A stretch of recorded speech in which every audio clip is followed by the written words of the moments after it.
Hey, hey, it's working. Hey, it's me, Brady, and my brother Adam. Sadler from Lorenguard, and we promised ourselves that we would start making some videos, some small little short interview clips, so we can answer questions anybody might have, especially now that we're getting so close to the release of the first Lorenguard novel. Figure anybody who has any questions or concerns about things and general updates, we'd be happy to give them. So we're asking people to submit any questions they might have, and we'll do our best to address those in a timely manner. Again, this is the first episode of these, so we'll see how it goes. But let's get into the first question we have.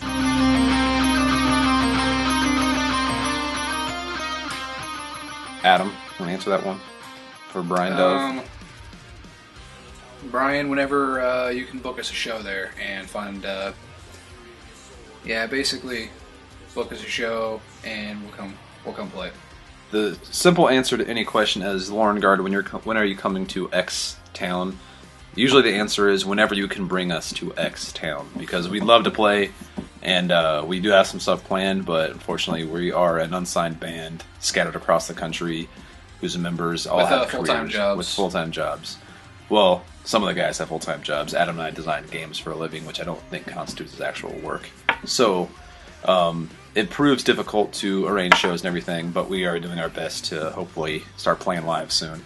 Our first show has already been announced. It's at Pathfinder in Atlanta, Georgia, with the wonderful Theocracy and While Heaven Wept and tons of other cool bands. So we're working on it.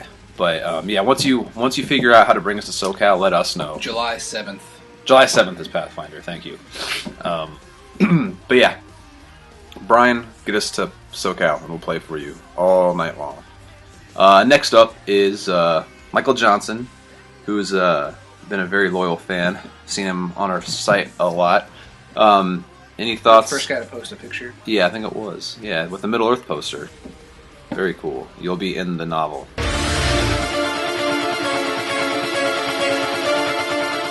As far as how it will sound, it's kind of yet to be determined because we're still writing songs. But in general, we like our albums to sound as diverse as the story, but there would be definitely a lot more darker elements to the story for the second album. So yeah, I've generally had a thought that the next album should be darker, but that's not to say that the music's going to be darker or sound's going to be different. But the tone, the mood of the songs will definitely be darker. There's a lot of bad stuff going on in the second book, which also is still yet to be written. So things can change, but we're definitely wanting to go toward more of a dark, somber approach, but definitely still film score, epic. So don't expect too much different from us, because that's what we like. Our first album is a great segue into what our sound's going to be in the future. So hopefully that answers your question, Michael.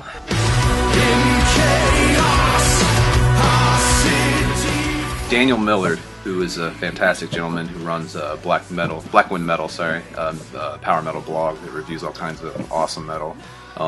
He's actually reviewed the Lorenguard album, so go read his review and go read all of his reviews because they're fantastic. He asked, when will the novel be available to the public? Great question. Unfortunately, there's not a solid answer. I'd like to say tomorrow, or March 29th or something like that, but I don't want to make any... It's very close. Yeah. I just don't want to announce a certain day and then have it fall a couple days before or after. I'd rather know for sure. But it's in the final stages. Editing's done. Adam's laid it out and got most of the legwork down for making it a physical book. But we just got to get the cover finalized, the logo, the art, the interior map art, stuff like that. But it's getting there. It's almost done. So I'll definitely be posting updates about that when it's closer, because I'm pretty excited about it.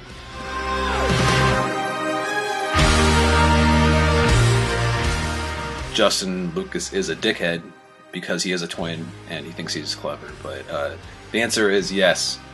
When Adam gets hurt, I feel it, because I usually hurt my hand on him hurting him. Laughing, he laughs hard enough that it hurts. Yeah. So he does feel it. Yeah. In a different way. Yeah.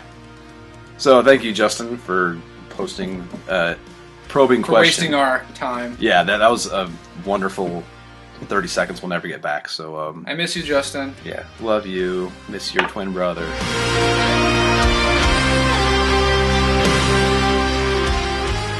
Well, no. Yeah, no. Way. The short answer is no. If you go to a movie and you watch the trailers beforehand, and if the trailers spoil the movie for you completely, then maybe you could look at it that way. But like I know when I see a trailer to a movie, I'm like, oh, cool, I want to see what that, because I know that happens in the movie, but I want to know how it happens. So there's a lot of stuff in the book that you might already know because you've heard the songs. It depends on how much you've listened to them. If you listen to all the songs like 50 times and you've read the lyrics and everything, I love you for one. You're a great fan. But if you have done your research, you might predict a few things that would happen in the book.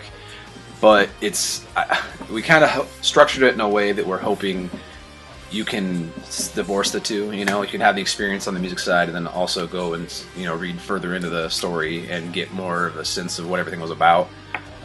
So, in short, no, I don't think it is. Actually, reading the novel will enhance your listening experience of the album as well. So yeah, so you might as well buy 2 copies of each.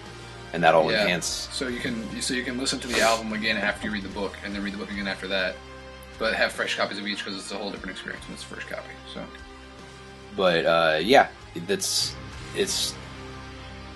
not spoiled. I would not say it's spoiled. I would just say that you have a good foothold to enter into the novel arena and approach it from a way that so you know what to expect in certain aspects, like the characters, for instance, and certain huge events that happened, but why do they happen, or why is it important? That's what the novel's for.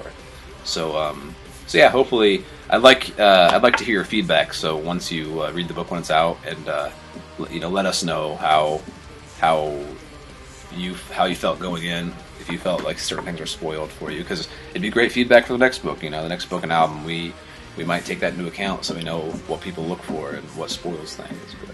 But yeah, since the novel's not out yet, you still have a chance to get your name in there if you want. Just take a picture of yourself with the album. Yeah, Brian Dove. I don't see your picture on there, so get your picture with your copy of the album, even if you have it pirated on your iPod or something. Take a picture of it, and then buy a real copy. And then buy a real copy of the album, so you're not a chump. Because iPods are cool, but they're a fad. They're going to go away soon. They're not going to stay. We need to sell more albums to afford a better set for these things. So yeah. Daniel Millard, where's your picture, by the way?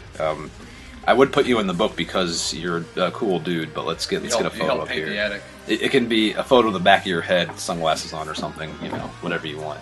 Justin Lucas, I went to high school with him.